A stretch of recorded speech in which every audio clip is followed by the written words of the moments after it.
how can you convert a PDF to Word document on your iPhone? Let me show you how it would work. Let's get started. If it's your first time on Foxtecc, make sure you subscribe so you never miss anything.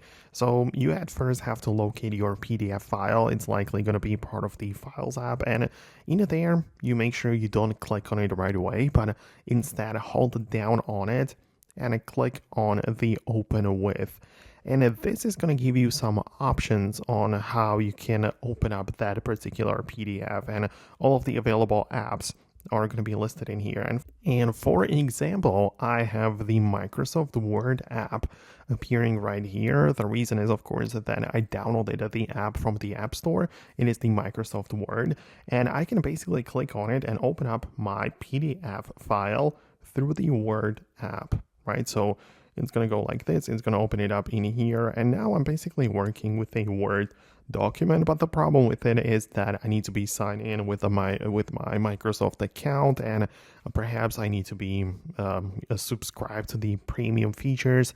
So yeah, it could work if you already have access to it. So if you are part of the Microsoft cloud, just get the Word app of your iPhone and use it exactly like I've shown you, and you'll be able to edit your PDF in a Word, right?